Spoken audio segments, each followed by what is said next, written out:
প্রাকৃতিক কৃষি পদ্ধতির প্রসার এবং কৃষকদের সমস্যার সমাধান নিয়ে আগরতলায় অনুষ্ঠিত হলো এক আঞ্চলিক কর্মশালা। রাজধানীর অরুন্ধতিনগর এলাকার স্টেট এগ্রিকালচার রিসার্চ স্টেশনে আয়োজিত এই কর্মশালার উদ্যোগ নেয় কেন্দ্র সরকারের কৃষি এবং কৃষক কল্যাণ মন্ত্রক।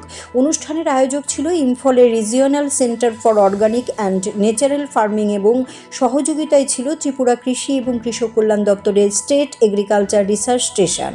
এই কর্মশালায় উপস্থিত ছিলেন কৃষি এবং কৃষক কল্যাণ দপ্তরের সচিব শ্রী অপূর্ব রায়, অধিকর্তা ডক্টর ফণীভূষণ জমাতিয়া, ইম্ফলের regional centre for organic and natural ফার্মিংয়ের junior scientific officer doctor Prabin Kumar Bhutolla সহ রাজ্যের বিভিন্ন জেলার ডেপুটি ডিরেক্টর SA এবং অন্যান্য কৃষি আধিকারিকেরা।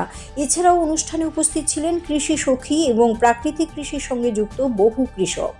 অনুষ্ঠানে বক্তব্য রাখতে গিয়ে ডক্টর ফণীভূষণ জমাতিয়া জানান, গত বছর থেকেই ত্রিপুরায় প্রাকৃতিক কৃষি পদ্ধতির চাষ শুরু হয়েছে।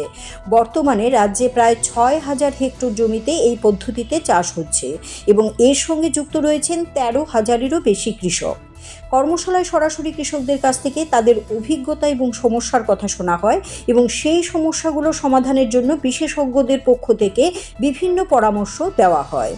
তিনি আরও জানান, রাজ্যের প্রতিটি জেলা থেকে যে সকল কৃষি সখীরা প্রাকৃতিক কৃষির প্রসারে উল্লেখযোগ্য কাজ করেছেন তাদের এদিন সম্মাননা ও পুরস্কার প্রদান করা হয়। মাঠ পর্যায়ে প্রাকৃতিক কৃষির প্রসারে গুরুত্বপূর্ণ ভূমিকা পালনকারী 8টি জেলা থেকে বাছাই করা সেরা কৃষি সখীদের সংবর্ধনা জানানো হয়। পাশাপাশি প্রাকৃতিক কৃষিতে উল্লেখযোগ্য সাফল্য অর্জনকারী প্রতি জেলা থেকে 2 জন করে মোট 16 জন কৃষককেও সম্মানিত করা হয়। আগামী দিনে রাজ্যের আরও বেশি জমি এবং কৃষকদের এই চাষ পদ্ধতির সঙ্গে যুক্ত করার পরিকল্পনাও রয়েছে। উল্লেখ্য, প্রাকৃতিক কৃষিকে বিশেষ গুরুত্ব দিচ্ছে কেন্দ্র সরকার। প্রধানমন্ত্রী ও বিভিন্ন সময়ে রাসায়নিক সার ও কীটনাশকের ব্যবহার কমিয়ে পরিবেশ বান্ধব ও কম খরচের চাষ পদ্ধতি হিসেবে ন্যাচারাল ফার্মিংয়ের উপর জোর দিয়েছেন। ইতিমধ্যেই দেশের বিভিন্ন রাজ্যে লক্ষ লক্ষ হেক্টর জমিতে এই চাষ পদ্ধতিতে চাষাবাদ শুরু হয়েছে এবং কৃষকদের মধ্যে এর প্রতি আগ্রহ ক্রমশ বাড়ছে। বিশেষজ্ঞদের মতে প্রাকৃতিক কৃষি মাটির উর্বরতা বজায় রাখা, উৎপাদন খরচ কমানো এবং পরিবেশ রক্ষার ক্ষেত্রে গুরুত্বপূর্ণ ভূমিকা রাখতে পারে। তাই ভবিষ্যতে ত্রিপুরা সহ দেশের বিভিন্ন রাজ্যে এই পদ্ধতির আরও বিস্তার ঘটবে বলেই আশা প্রকাশ করা হয় কর্মশালায়। এদিনের গোটা অনুষ্ঠানটি পরিচালনা করেন অ্যাসিস্ট্যান্ট ডিরেক্টর পিনাকি শঙ্কর দে। আমাদের যে regional centre for organic and natural farming, সংক্ষেপে RCUNF ইম্ফল, তারা আজকে এক দিবসীয় আঞ্চলিক কনফারেন্স অন ন্যাচারাল ফার্মিং, তো সহযোগিতায় আছে আমাদের Tripura state institute of natural farming, আমাদের এই স্টেট এগ্রিকালচার রিসার্চ স্টেশনের মধ্যেই। তো এই যৌথ উদ্যোগী আজকের আয়োজন। এখানে উপস্থিত আছেন আমাদের যে deputy director of agriculture, superintendent of agriculture, selected sector officer, কৃষি সখী এবং যারা ন্যাচারাল ফার্মিং করছেন কৃষক, ওনারাও উপস্থিত রয়েছেন আমাদের regional centre for organic natural farming থেকে আগত জুনিয়র সায়েন্টিফিক অফিসার ডক্টর আমাদের প্রবীণ কুমার বাটলা সাহেব।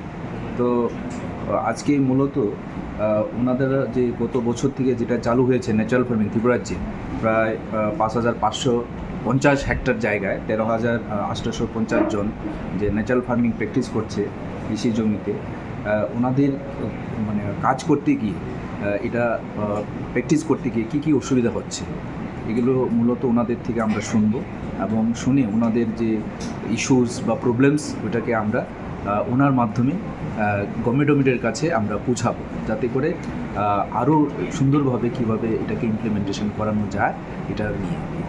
তো আজকে যারা উপস্থিত রয়েছেন, এখন টেকনিক্যাল আলোচনা হবে। তো আমাদের যে ইনিউয়াল প্রোগ্রামে ছিলেন আমাদের মাননীয় কৃষি সচিব অপূর্ব রায় মহোদয়, তো অন্যান্য ছিলেন এখানে। তো ইনিউয়াল প্রোগ্রাম তো হয়ে গেল, এখন টেকনিক্যাল সেশন হবে। আমরা আমাদের কৃষি সখী যারা আছেন, আমরা পুরস্কারও দিয়েছি, মানে প্রত্যেক ডিস্ট্রিক্ট থেকে একজন সবচেয়ে ভালো কৃষি সখীদের আমরা সম্মাননা করেছি। তারপরে কিছু ক্যাশও দিয়েছি পুরস্কার হিসাবে, যাতে করে ওনারা উৎসাহিত হন, কারণ একদম কৃষকের পাশে কিন্তু কৃষি সখীরাই কাজ করছে। তারপরে আমাদের BLW, তারপরে তো অফিসিয়ালরা আছে।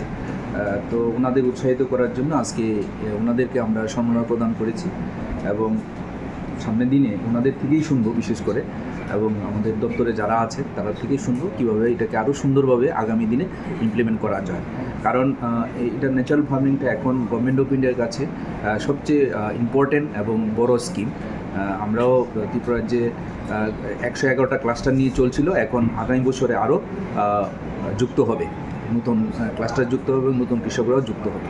কারণ ভবিষ্যৎ আমাদের যে প্রকৃতির ভারসাম্য, তারপরে আরও উৎপাদনশীলতা, মাটির সুরক্ষা, খাদ্যের যে সেফটি, তারপরে মানে ন্যাচারাল ফার্মিংয়ে আমরা কস্ট অফ প্রোডাকশন কমানো যায়, যাতে করে কৃষকের আয় যাতে বৃদ্ধি পায়, এগুলো নিয়ে আজকে যে মুখ্য উদ্দেশ্যগুলো নিয়ে আলোচনা করব আজকের এই রিজিওনাল কনফারেন্সে ত্রিপুরা রাজ্যে।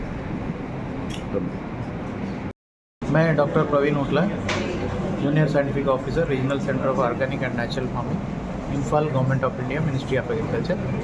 आज भारत सरकार के तरफ से हम लोग अगरतला में state agriculture research station Agartala में एक one day national regional conference on natural farming आयोजित किया है भारत सरकार के फंड्स के द्वारा। यहाँ में हम लोग मोर देन 100 पार्टिसिपेंट्स को ऑल ओवर द स्टेट से बुलाया गया है, जिसमें एग्रीकल्चर ऑफिसर्स भी है, हार्टिकल्चर ऑफिसर है, केवीके से है, कृषि सखी है, आपका सीआरपी से है, कम्युनिटी रिसोर्स पर्सन्स और फार्मर्स, ये सब लोग यहाँ पे मौजूद है। इनको हम लोग अवेयरनेस क्रिएट करेंगे और टेक्निकल डिसीजंस होगा, डिस्कशंस होगा, इनके साथ में कुछ सजेशंस, ये सब चीज़ हम लोग नोट डाउन करके एक प्रोसीडिंग्स बना के इसको गवर्नमेंट ऑफ इंडिया को हमारा डायरेक्टर के थ्रू सबमिट करेंगे। तो जो भी कठिनाई है, इश्यूज़ है, जो national mission on natural farming या नेचुरल फार्मिंग का इम्प्लीमेंटेशन में, प्रैक्टिसिंग में कुछ समस्या है, वो सब चीज़ हम यहाँ पे डिस्कस करेंगे विस्तार रूप से, और रिकमेंडेशन जो है गवर्नमेंट ऑफ इंडिया को सबमिट करेंगे। ये पूरा एक दिन का सेशन है, इसमें फार्मर पार्टिसिपेंट का रजिस्ट्रेशन होगा, इनको किट दिए गए हैं, इनका पूरा जो है कार्यक्रम में लंच, ये सब चीज़ भारत सरकार की तरफ से हो रहा है। Thank you sir. आपका परिचय नाम? हाँ, शुभ नाम? हाँ, doctor Praveen Utla, scientific officer, regional centre of